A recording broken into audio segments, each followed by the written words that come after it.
John F. Young, the great-grandson of Irish immigrants, was born in October 1956 in Milton, Florida, one of 7 children. Named after grandfathers Frederick Young, a Boston police captain, and John Fitzgerald, a police officer and World War I vet. John's father had been a Marine aviator who saw combat in World War II and Korea, and his mother, civic leader, special education advocate, and music teacher, both provided inspiration to their son. When he was old enough, John took summer construction jobs to earn extra income for his family, but he also found time for sports and his studies, excelling at both.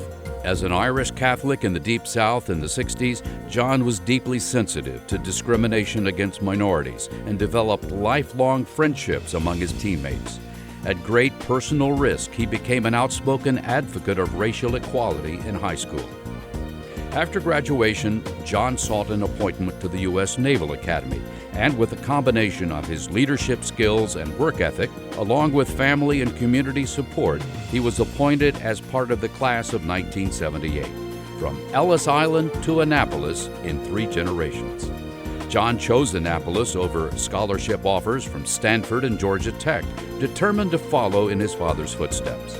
Throughout his time at the Academy as a mechanical engineering major, John impressed classmates with his competitive prowess on the court and in the classroom.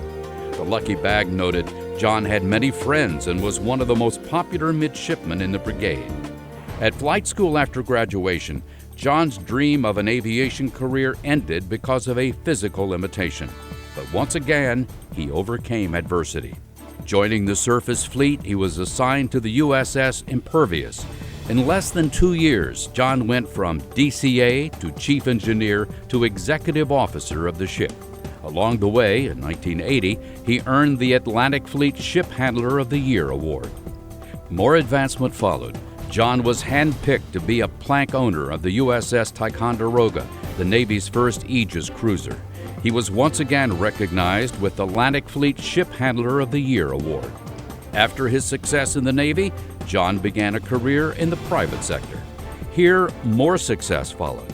He rose through the ranks of the Southern Company, eventually becoming Vice President for Investor Relations and later an Executive Vice President. As a sought-after executive, John held senior positions at Sierra Pacific Resources and Exelon Corporation, a Fortune 100 company. Within 5 years of joining Exelon, John was appointed the Executive Vice President and Chief Financial Officer. In 2008, newly formed Energy Future Holdings made John its first CEO. Today, John remains the chairman of the Exelon Corporation, on the boards of USAA and the Naval Academy Foundation.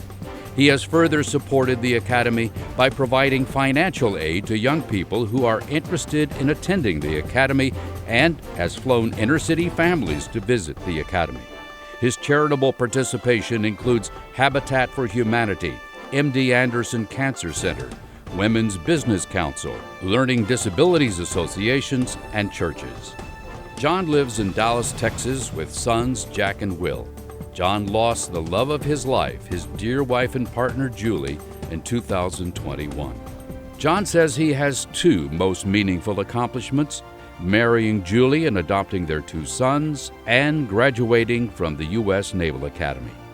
John F. Young, whose drive, intelligence, and ability to overcome adversity is an example of the best of the American spirit.